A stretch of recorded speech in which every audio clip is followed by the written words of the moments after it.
Accountant Andy Dufresne is accused of the murder of his own wife and her lover. Finding himself in a prison called Shawshank, he faces the cruelty and lawlessness that prevail on both sides of the bars. Anyone who enters these walls becomes their slave for life. However, Andy, possessing a sharp mind and a kind soul, finds a way to connect with both inmates and guards, earning their special favor towards him. If to be honest, instead of discussions about cinema in a historical context, here should be literally printed the following, in capital letters: The Shawshank Redemption, after several years of rivalry with The Godfather, became the #1 film according to the results of user voting on imdb.com. Almost 500,000 people cast their votes, with more than half of them generously awarding the highest rating. What else could a cinematographer dream of? The Shawshank Redemption is a movie about time, patience, and loyalty, not sexy qualities, but they grow on you during the subterranean progress of this story, which is about how two men serving life sentences in prison become friends and find a way to fight off despair. The story is narrated by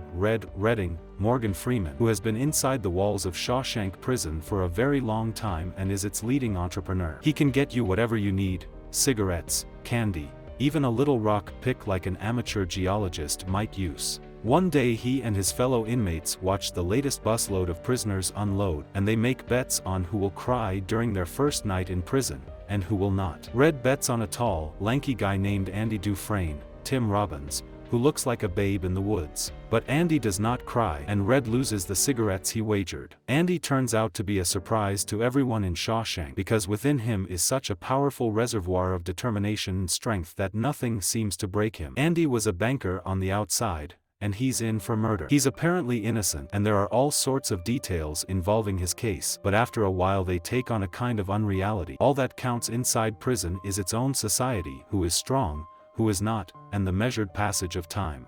Red is also a lifer. From time to time, measuring the decades, he goes up in front of the parole board and they measure the length of his term, 20 years, 30 years, and ask him if he thinks he has been rehabilitated. "Oh, most surely, yes," he replies.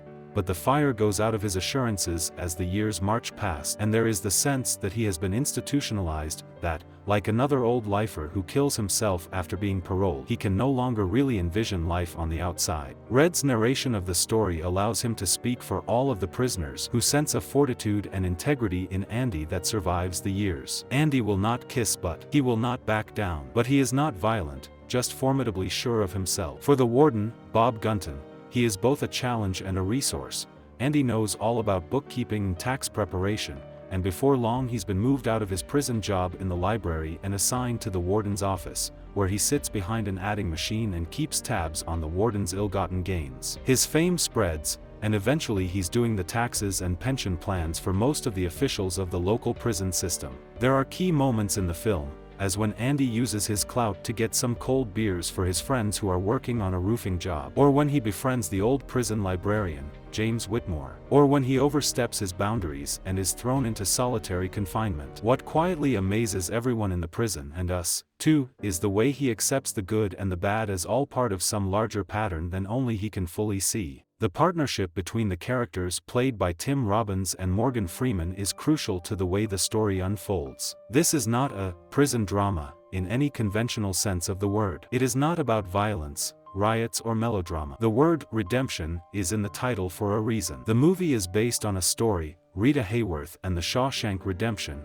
by Stephen King, which is quite unlike most of King's work. The horror here is not of the supernatural kind, but of the sort that flows from the realization that 10, 20, 30 years of a man's life have unreeled in the same unchanging daily prison routine. The director, Frank Darabont, paints the prison in drab grays and shadows, so that when key events do occur, they seem to have a life of their own. Andy, as played by Robbins, keeps his thoughts to himself. Red, as Freeman plays him, is therefore a crucial element in the story. His close observation of this man, down through the years, provides the way we monitor changes and track the measure of his influence on those around him. And all the time there is something else happening, hidden and secret, which is revealed only at the end. The Shawshank Redemption is not a depressing story, although I may have made it sound that way. There is a lot of life and humor in it, and warmth in the friendship that builds up between Andy and Red. There is even excitement and suspense, although not when we expect it. But mostly the film is an allegory about holding on to a sense of personal worth, despite everything. If the film is perhaps a little slow in its middle passages, maybe that is part of the idea, too, to give us a sense of the leaden passage of time, before the glory of the final redemption. Did you know that? The film is based on the novella Rita Hayworth and Shawshank Redemption by Stephen King, published as part of the collection Different Seasons, 1982. The filming took place at the Mansfield Reformatory in Ohio. The prison was in such a deteriorated state that it had to be restored for filming. The role of Tommy Williams was originally written for Brad Pitt. Prison warden Norton whistles the hymn Ein fest Burg ist unser Gott, which translates roughly to, "A mighty fortress is our God." The young Morgan Freeman's ID photos are actually pictures of his son, Alfonso Freeman, who also appeared in one of the film's scenes. The former warden of the Mansfield Reformatory, where the actual prison scenes were filmed, Dennis Baker, portrayed an elderly inmate sitting behind Tommy Williams on the prison bus. The role of Andy Dufresne was initially offered to Tom Hanks. He was very interested but couldn't accept due to his commitment to the Forrest Gump, 1994, project. Later, Tom Hanks starred in the lead role in Frank Darabont's prison drama, The Green Mile, 1999, also based on a novel by Stephen King.